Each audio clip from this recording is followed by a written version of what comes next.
आज आप लोगों को गुलाम वंश में रुकनुद्दीन फिरोज़ शाह के बारे में पढ़ाएंगे। इससे पहले हमने ऐबक, आराम शाह और इल्तुतमिश के बारे में पढ़ा दिया है।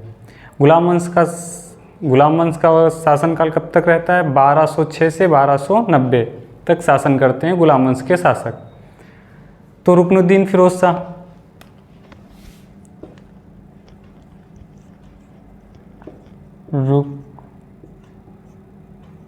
रुकनुद्दीन फिरोज़ शाह 1236 ईस्वी। रुकनुद्दीन फिरोज़ शाह। तो इसका राज्यारोहण कैसे होता है?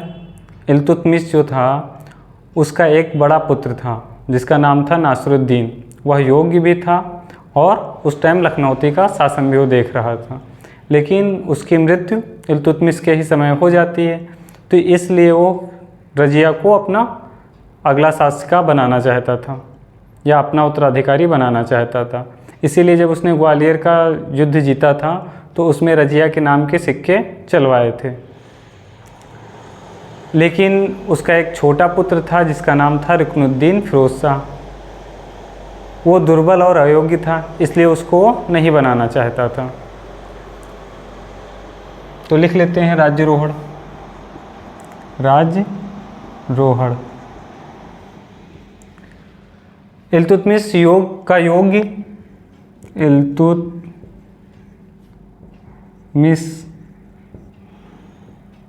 का योग्य और बड़ा पुत्र, योग्य था और बड़ा भी था, लखनऊती का शासक, लखनऊती का शासक रुकनुद्दीन फिरोज़ शाह, या फिरोज़ शाह नहीं, रुकनुद्दीन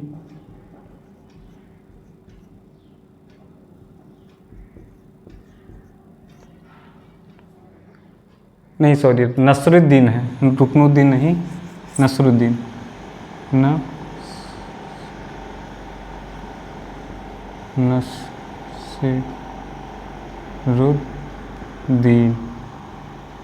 नासिरुद्दीन लिख लीजिए, नासिरुद्दीन। तो इल्तुतमिश का योग्य और बड़ा पुत्र जो लखनऊती का शासक था नासिरुद्दीन की मृत्यु इल्तुतमिश के जीवन काल में हो जाती है। नासिरुद्दीन की मृत्यु इल्तुतमिश के जीवन काल में हो जाती है। योग्य था और बड़ा भी था और उस टाइम शासन भी देख रहा था, तो अनुभव था नासिरुद्दीन को, लेकिन इसकी मृत्यु हो जाती है। तो ये किसको शासक बनाना चाहता था? रजिया को। इसलिए वह रजिया को,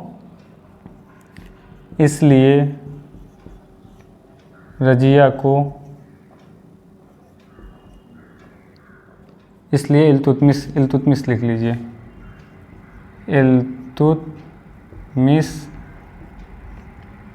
इल्तुतमिश रजिया को शासिका बनाना चाहता था, क्योंकि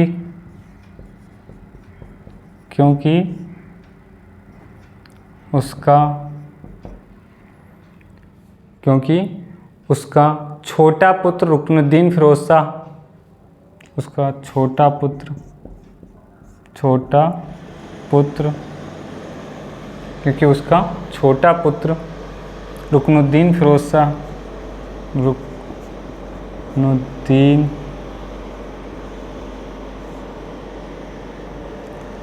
फिरोज़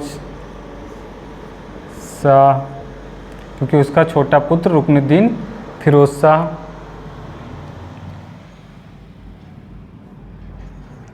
अयोग्य और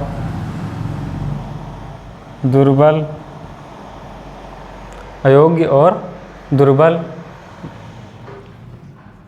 व्यक्ति था।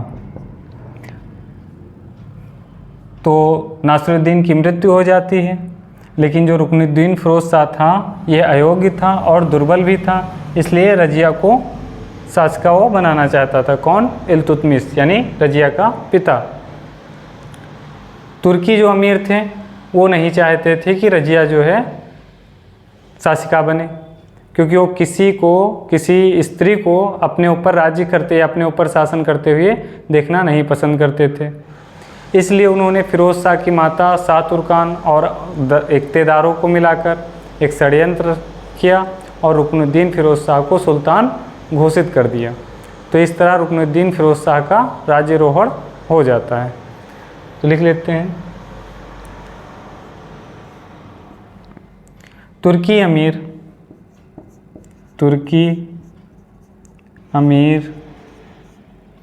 एक स्त्री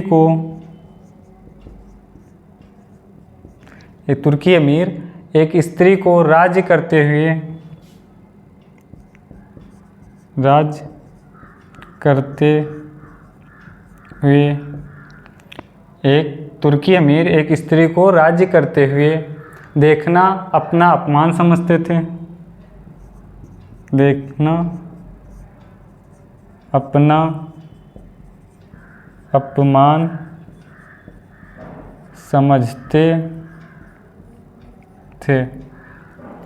तो तुर्की अमीर एक स्त्री को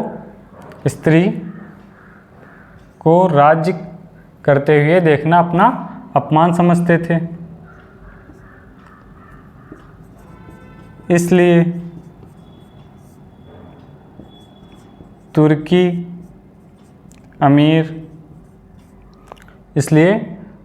अमीर फिरोज शाह की माता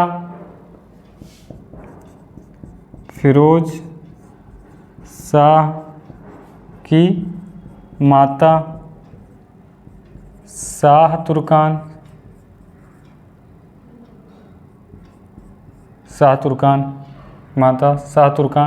फिरोज शाह की माता शाह तुर्कान और अनेक इक़्तेदारों ने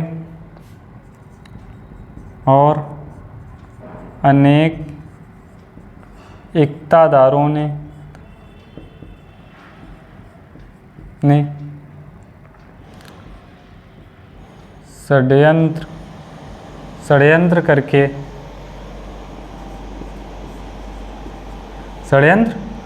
करके रुकनुद्दीन फिरोज शाह को सुल्तान घोषित कर दिया। रुकनुद्दीन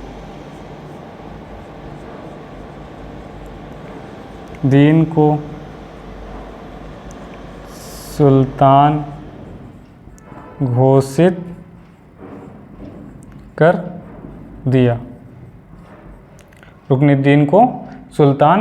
कर दिया।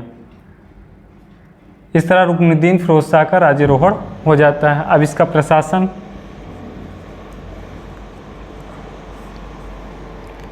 चूँकि ये अयोग्य था इसलिए वास्तविक सत्ता किसके पास पहुंच गई? शाह तुर्कान जो इसकी माता थी उसके हाथों में चली गई, और वो एक क्रूर महिला थी। उसने रजिया के भाई की भी आंखें निकलवा दी थी जो छोटा था। इससे राज्य में क्या फैल गई? अव्यवस्था। भाई जब प्रशासक कमज़ोर होगा, दुर्लभ होगा, तो राज्य में अव्यवस्था फैल जाएगी। इस तरह रुकनुद्दीन फिरोज शाह के भी राज्य में अव्यवस्थाएं फैल गई और विद्रोह होने लगे। तो रुकनुद्दीन फिरोज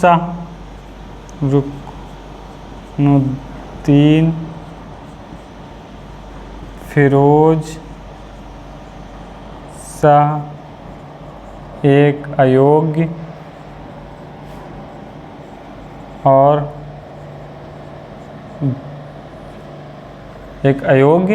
और दुर्बल शासक था।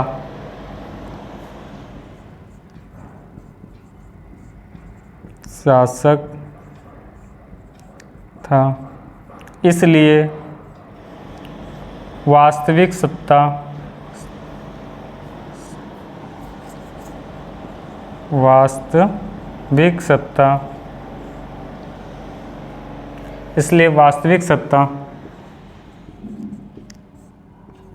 शाह तुर्कान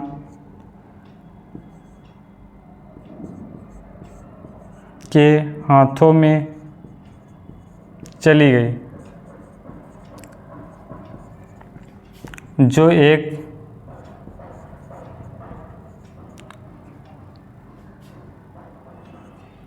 क्रूर महिला थी।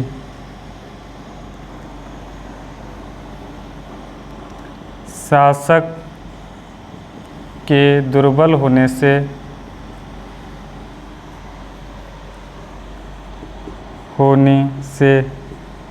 राज्य में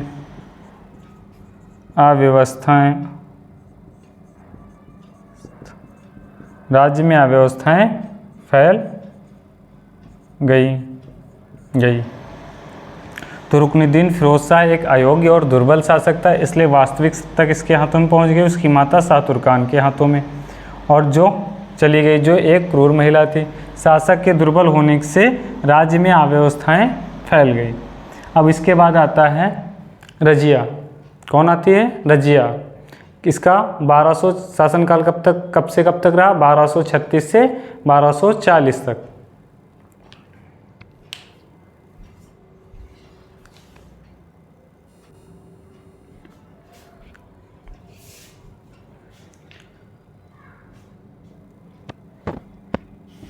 रजिया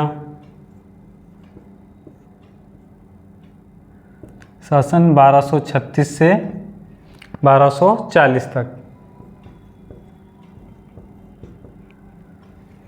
राज्यारोहण।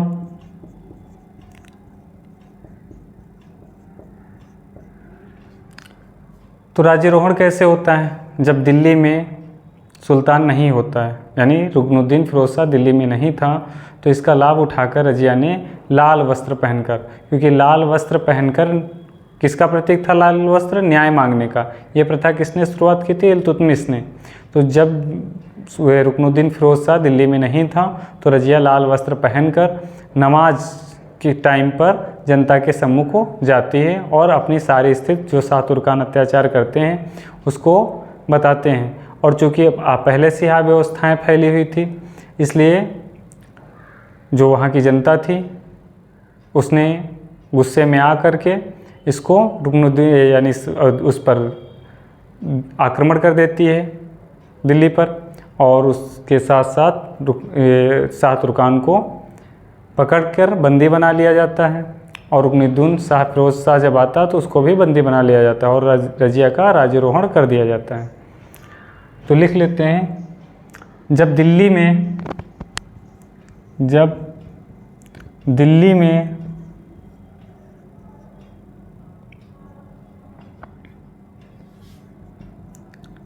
सुल्तान नहीं था, जब दिल्ली में सुल्तान नहीं था, तो इसका लाभ उठाकर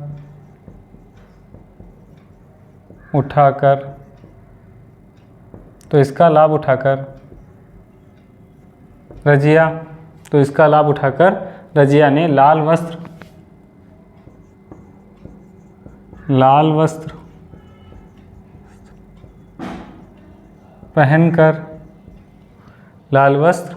पहनकर न्याय मांगने का प्रतीक, जो लाल वस्त्र थे वो न्याय मांगने के प्रतीक माने जाते थे। नमाज के अवसर पर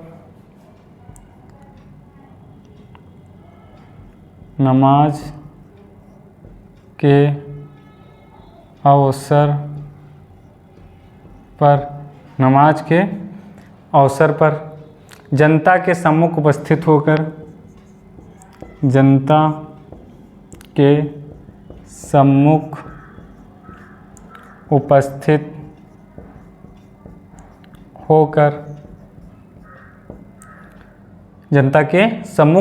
होकर शाह तुर्कान के अत्याचारों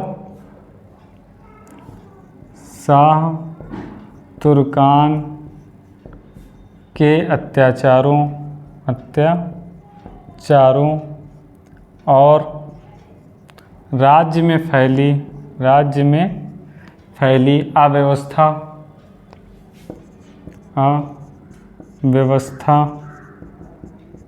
राज्य में फैली अव्यवस्था के बारे में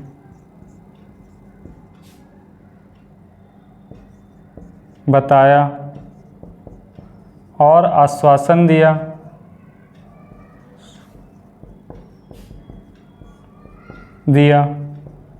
भाई जब इसने बताया वहाँ खड़े होकर तो जनता ने पूछा फिर क्या किया जाए, तो इन्होंने कहा अगर हम शासक बनते हैं तो शांति व्यवस्था बनाएंगे और जो है सुव्यवस्था स्थापित करेंगे।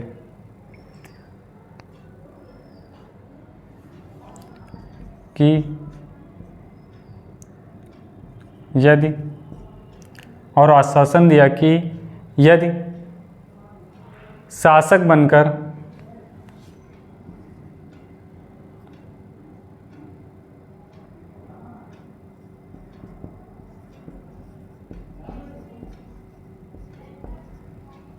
बनी तो यदि मैं शासक बनी तो शांति एवं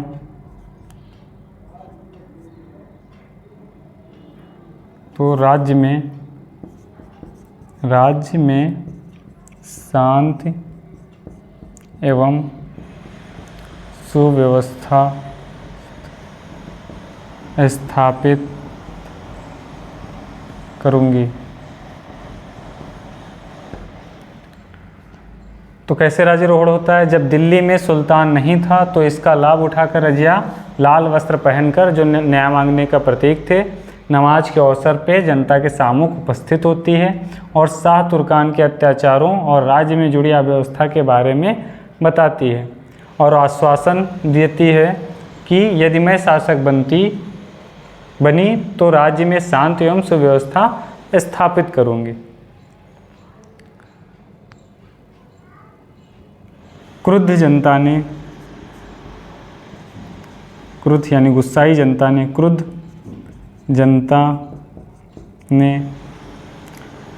जनता ने राजमहल पर आक्रमण कर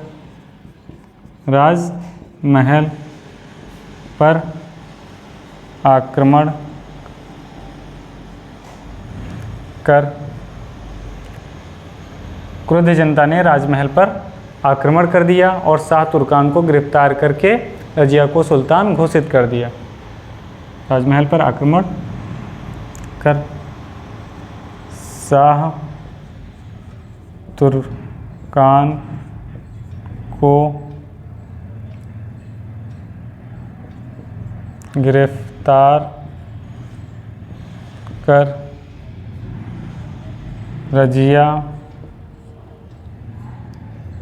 रजिया को सुल्तान घोषित कर दिया।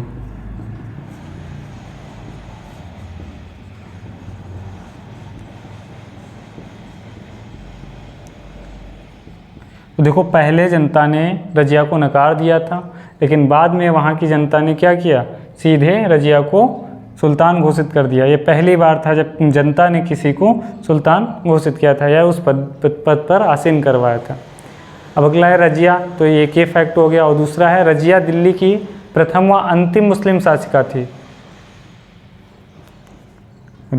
रजिया दिल्ली की प्रथम व अंतिम मुस्लिम शासिका थी।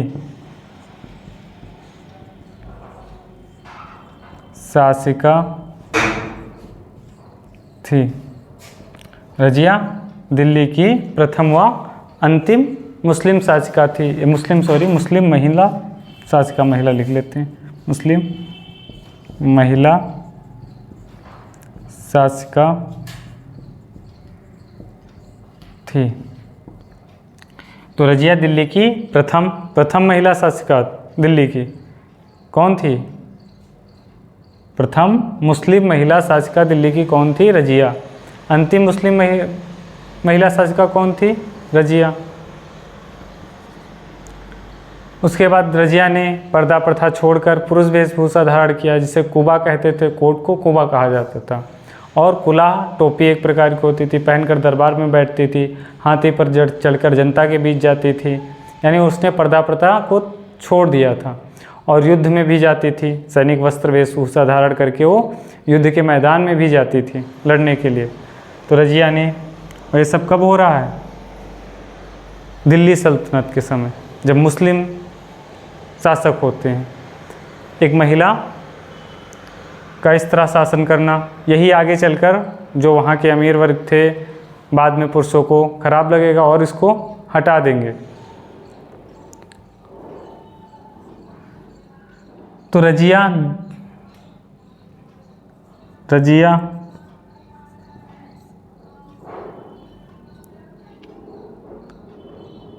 ने पर्दा प्रथा को छोड़कर, रजिया ने पर्दा प्रथा को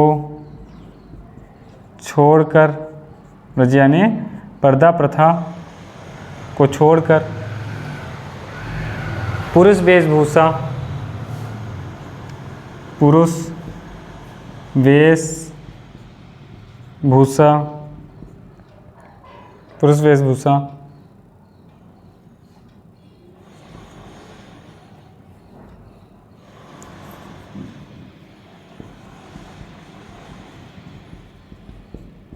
पुरुष वेशभूषा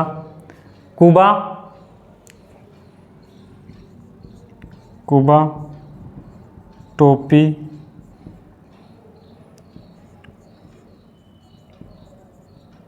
नहीं, कोट था, कुबा कोट था, कोट कुलाह टोपी पहनकर, कुबा कोट था, कुलाह क्या था? टोपी थी, पहनकर दरबार में बैठती थी, दरबार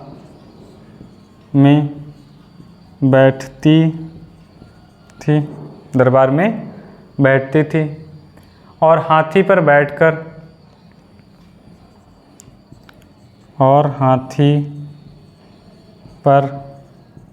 बैठकर जनता के बीच एवं घोड़े पर सवार होकर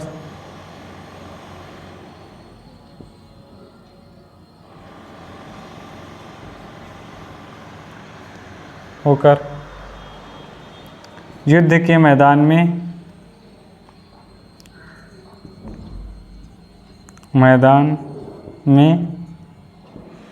जाती थी।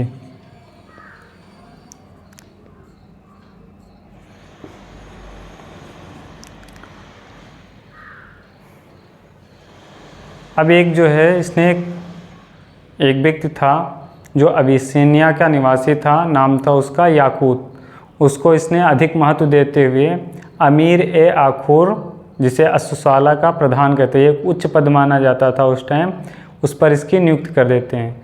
तो याकूत की नियुक्त, जलालुद्दीन याकूत की नियुक्त रजिया ने किस पद पर किया? अमीर ए आखुर पद पर, जो उस समय सबसे उच्च पद माना जाता था। इससे क्या हुआ? अमीर वर्ग जो थे, तुर्की अधिकारी जो थे, वो नाराज़ हो गए। अगर अमीर वर्ग का अर्थ क्या होता है? तुर्की अधिकारी। वो नाराज़ हो गए क्योंकि गैर भी तुर्क था, इन्होंने तुर्की अधिकारियों को महत्व नहीं दिया, इसलिए इससे नाराज़ हो जाते हैं और इसके प्रति षड्यंत्र करते हैं। तो रजिया ने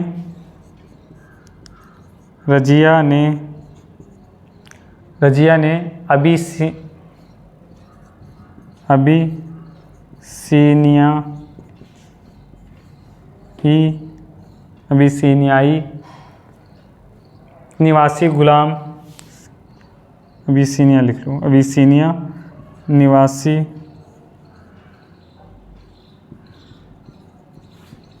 गुलाम जलालुद्दीन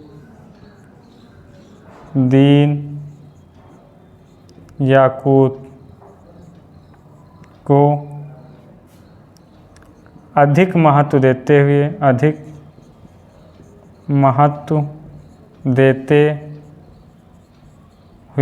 अधिक महत्व देते हुए।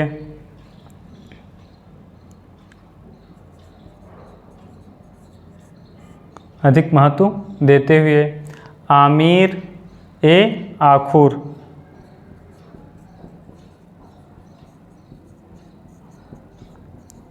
अश्वशाला का प्रधान, अश्वशाला का प्रधान पद पर नियुक्त किया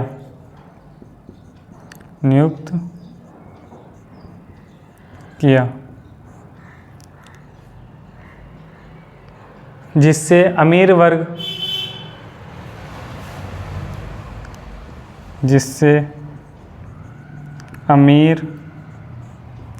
वर्ग लिख लेते हैं तुर्की अधिकारी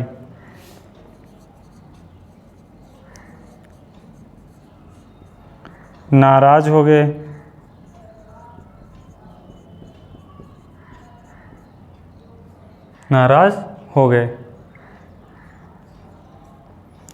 अब क्या होता है, जब नाराज हो जाते हैं तो भटिंडा के जो सूबेदार था अल्तुनिया ने विद्रोह कर दिया। उसको विद्रोह को दबाने में मलिक याकूत की जो है हत्या हो जाती है, वो मर जाता है।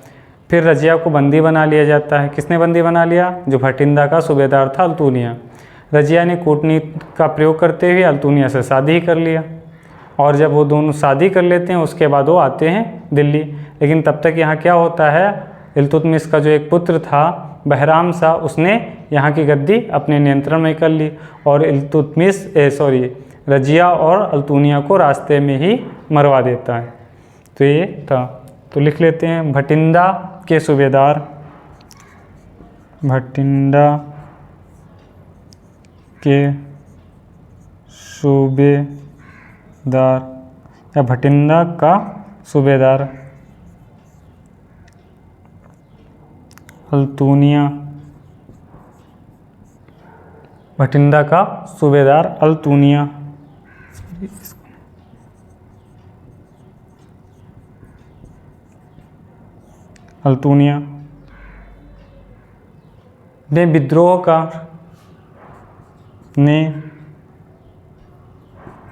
ने विद्रोह कर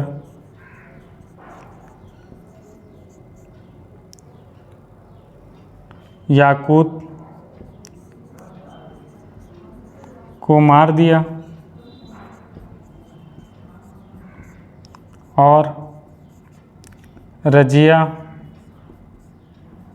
को बंदी बना लिया।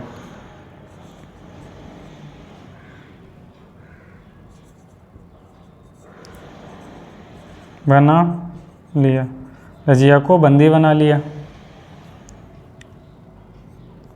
रजिया ने कूटनीतिक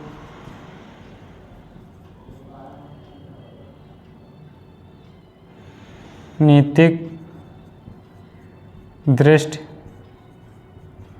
से अल्तुनिया से विवाह कर लिया।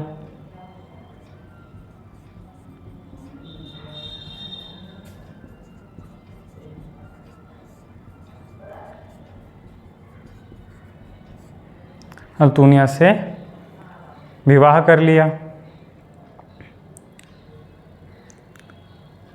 इसी बीच इल्तुतमिश के एक पुत्र ने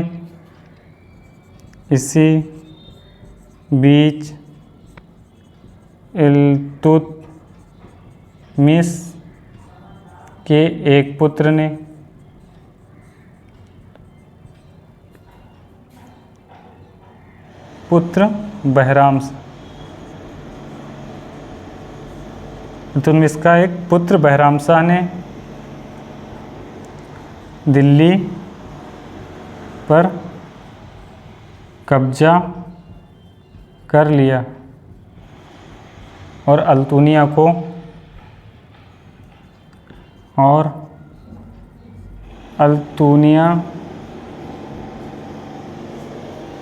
एवं रजिया को यहाँ लिखा देते हैं, एवं रजिया को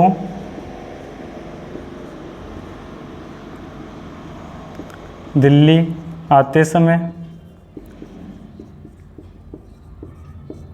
रास्ते में मरवा दिया। अब जब दिल्ली पर कब्जा करने के लिए आ रहे थे तो इनको रास्ते में मरवा दिया। किसको? रजिया और अल्तुनिया को। और बहराम शाह शासक बन जाता है। तो ऐबक, ऐबक के बाद फिर आराम शाह, फिर इल्तुतमिश, इल्तुतमिश के बाद रुकनुद्दीन फिरोज शाह, रजिया और फिर बहराम शाह। अब इसके आगे शासकों के बारे में आप लोगों को अगली क्लास में पढ़ाएंगे।